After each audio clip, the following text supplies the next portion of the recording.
Pengolahan bahan pangan setengah jadi dari serealia, kacang-kacangan, dan umbi menjadi makanan khas wilayah setempat. Materi prakarya kelas 8 SMP Negeri 2 Blitar. Baiklah anak-anak, pada hari ini kita akan mempelajari di antaranya materi kita pengertian, jenis dan karakteristik, teknik pengolahan, dan yang terakhir adalah tahapan pengolahan. Kita mulai satu persatu. Yang pertama, pengertian. Pengolahan bahan pangan adalah suatu kegiatan mengubah bahan mentah menjadi bahan makanan siap dikonsumsi atau menjadi bahan setengah jadi dengan tujuan untuk meningkatkan kualitas dan memperpanjang masa simpan bahan pangan. Serealia adalah jenis tumbuhan golongan tanaman padi-padian, rumput-rumputan atau biasa disebut Gramineae yang dibudidayakan untuk menghasilkan bulir-bulir berisi biji-bijian sebagai sumber karbohidrat atau pati. Umbi adalah organ tumbuhan yang mengalami perubahan ukuran dan bentuk.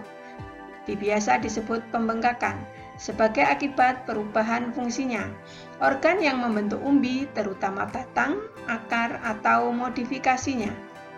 Olahan bahan pangan setengah jadi sering disebut juga sebagai produk pangan primer, yaitu mengolah bahan baku pangan dengan proses pengawetan, baik pengawetan secara kimia, fisika, ataupun mikrobiologi, menjadi aneka ragam olahan pangan setengah jadi yang selanjutnya digunakan sebagai bahan baku pangan.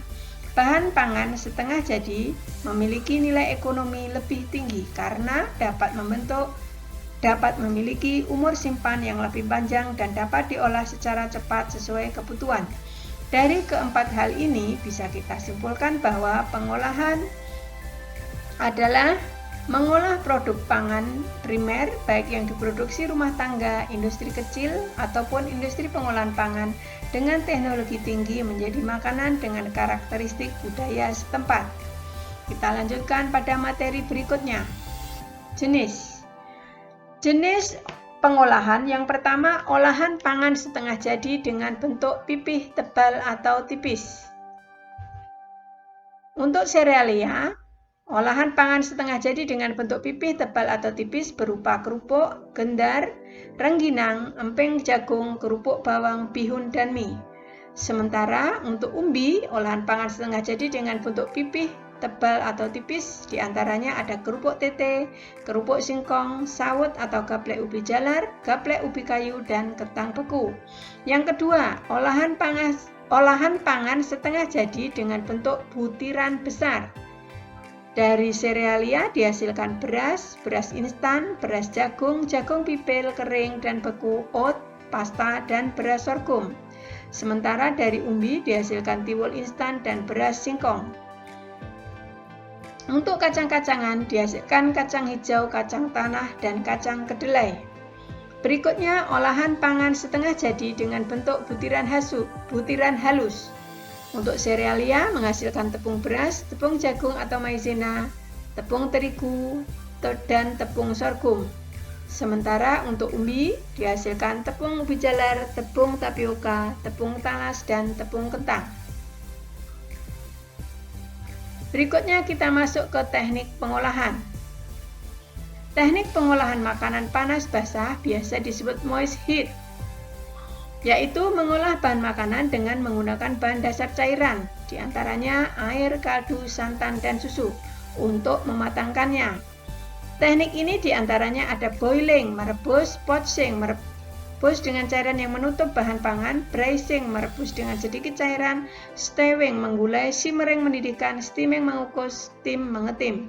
Yang kedua, teknik mengolah makanan panas kering disebut dry heat cooking, yaitu mengolah makanan dengan menggunakan minyak. Ada deep frying, menggoreng dengan minyak banyak, shallow frying, menggoreng dengan minyak sedikit, sautening, menumis, baking, mengoven, grilling, membakar, dan roasting, memanggang.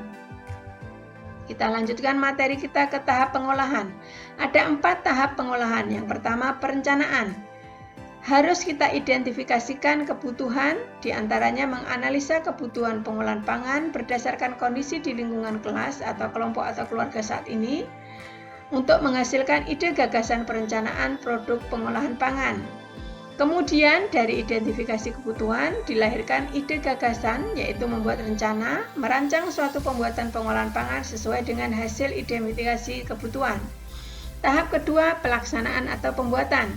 Di antaranya persiapan, merencanakan pembelian bahan sesuai kebutuhan, alat dan pengolahan pangannya. Pembuatannya mulai dari pengupasan, pencucian bahan.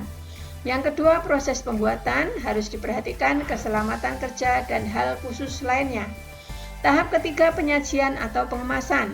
Yang harus diperhatikan adalah wadah penyajian dan estetikanya, wadah kemasan, estetika dan kesehatan. Dan yang terakhir adalah evaluasi, yaitu merasakan hasil atau produk pengolahan pangan, mengevaluasi seluruh proses atau setiap tahapan pembuatan pengolahan sebagai bahan perbaikan. Baiklah anak-anak, demikian materi kita hari ini, semoga bermanfaat. Wabillahi taufiq wal hidayah. Wassalamualaikum warahmatullahi wabarakatuh. Demikian anak-anak materi hari ini, kita lanjutkan minggu depan untuk materi berikutnya.